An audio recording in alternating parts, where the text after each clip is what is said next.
Assalamualaikum warahmatullahi wabarakatuh. Allahumma sholli ala Sayyidina Muhammad wa ala ali Sayyidina Muhammad. Perang sobekan kain. Rasulullah Shallallahu Alaihi Wasallam menyerahkan kepemimpinan Madinah kepada Abu Dzar Al-Ghifari. Kemudian beliau berangkat bersama pasukannya secara diam-diam. Tujuannya menyergap musuh sebelum mereka sempat mempersiapkan diri. Abu Musa Al-Asy'ari menceritakan perang itu. Waktu itu, setiap 6 orang dari kami bergantian menaiki seekor unta. Kemudian telapak kaki pecah-pecah. Telapak kaki saya sendiri pecah dan kuku-kukunya copot. Waktu itu kami membalut kaki-kaki kami dengan sobekan kain. Karena itu aku menyebut peperangan ini dengan Dzatur Riqa atau sobekan kain.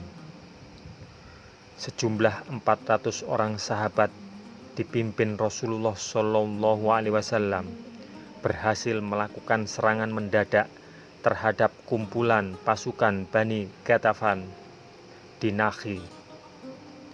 Allah Subhanahu wa Ta'ala menurunkan rasa takut di hati pasukan musuh yang jumlahnya jauh lebih besar itu, sehingga mereka lari pontang-panting tanpa bertempur sama sekali. Harta dan kaum wanita ditinggalkan begitu saja untuk ditawan pasukan Muslim. Setelah kemenangan gemilang itu, Rasulullah Shallallahu Alaihi Wasallam dan para sahabatnya bersiap diri menghadapi serangan balik musuh. Dalam keadaan seperti itu, Rasulullah Shallallahu Alaihi Wasallam memimpin sahabatnya melakukan sholat khauf, salat dalam keadaan takut. Satu kelompok berbaris bersama Rasulullah Shallallahu Alaihi Wasallam, sedangkan kelompok yang lain menghadap musuh. Kelompok pertama kemudian sholat bersama Rasulullah Shallallahu Alaihi Wasallam. Lalu beliau berdiri tegak ketika kelompok pertama menyempurnakan salatnya. Setelah itu, kelompok pertama tadi mundur dan berbaris menghadapi musuh, sedangkan kelompok kedua maju dan Rasulullah Shallallahu Alaihi Wasallam mengimami mereka meneruskan sholatnya yang belum selesai.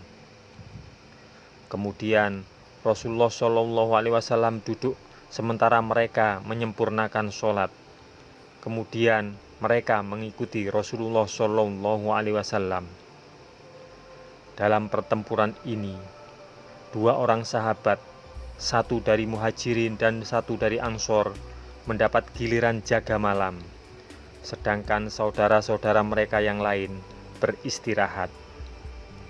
Sahabat Muhajirin melakukan sholat malam dan terkena panah musuh, tetapi dicabutnya panah itu dengan tenang dan meneruskan sholatnya. Demikian sampai 3 kali. Ketika sahabat Ansor itu mengetahuinya, dia bertanya, "Mengapa kamu tidak memberitahu aku?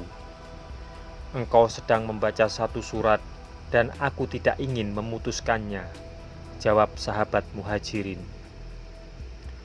Sifat pengecut tidak akan kita temukan dalam kisah Rasulullah Shallallahu Alaihi Wasallam dan para sahabatnya. Jika menjadi pengecut, ilmu kita akan padam. Orang lain, bahkan diri sendiri tidak akan mendapat manfaatnya. Orang pengecut pekerjaannya akan sia-sia. Duduknya di bawah, tidak berani di atas. Dia hanya menjadi pengikut, tidak berani diikuti. Bani Mustalik. Setelah kemenangan pada perang Badar kedua, Rasulullah Shallallahu Alaihi Wasallam memerintahkan para penyair Muslim untuk menyebarkan syiar Islam tentang kemenangan dan kegagalan pasukan Quraisy. Tidak hanya sampai di situ, para penyair itu juga mencela Abu Sufyan dan pasukannya. Hal itu tidak dibiarkan oleh sekutu Quraisy yang paling kuat, yaitu Bani Mustholik. Bani Mustholik adalah penguasa perdagangan. Mereka mempunyai banyak harta dan budak-budak kulit hitam. Selain itu, mereka membiarkan orang-orang Quraisy menjadi pemimpin mereka, karena orang-orang Quraisy lah yang tinggal di dekat Ka'bah, tempat patung-patung Tuhan mereka diletakkan. Bani Mustholik mengutus para penyairnya menemui Abu Sufyan untuk menghibur pemimpin Quraisy itu. Para penyair melantunkan kata-kata cacian bagi Rasulullah Shallallahu Alaihi Wasallam dan para sahabatnya. Al-Haris, pemimpin Bani Mustholik, juga mengajak suku-suku di sekitar Bani Mustholik untuk berkumpul menyusun pasukan. Semua suku yang mendukungnya adalah mereka yang bertempat tinggal di tepi Laut Merah. Selanjutnya, Bani Mustholik maju sebagai komandan perang pasukan gabungan itu. Bendera kini diserahkan orang-orang Quraisy kepada Al-Haris. Dari kemampuan tempur, Al-Haris memang lebih pantas menjadi panglima dibandingkan Abu Sufyan. Di bawah kepemimpinannya, semua persiapan pasukan dilakukan dengan sungguh-sungguh. Rasulullah Shallallahu Alaihi Wasallam mengetahui bahwa pasukan ini akan menyerang Madinah. Maka Rasulullah Shallallahu Alaihi Wasallam pergi meninjau wilayah musuh untuk mengetahui tempat terbaik bagi kaum muslimin apabila harus bertempur. Setelah mengadakan musyawarah dengan para sahabatnya, Rasulullah Shallallahu Alaihi Wasallam memutuskan untuk menyambut pasukan musuh. Yang menakjubkan adalah cara Rasulullah Shallallahu Alaihi Wasallam menjinakkan hati Abdullah bin Ubay yang sebenarnya sangat membenci kaum muslimin. Abdullah bin Ubay ditugasi pemimpin pasukan Ansor dari suku Hajras. Rasulullah Shallallahu Alaihi Wasallam kemudian mengundi di antara istri-istrinya, siapakah di antara mereka yang akan diajak mengikuti pertempuran. Ternyata nama Aisyah yang keluar, maka Aisyah bisa dinaikkan ke unta yang khusus disediakan untuk beliau. Penyair berperan penting dalam perang Urat Saraf.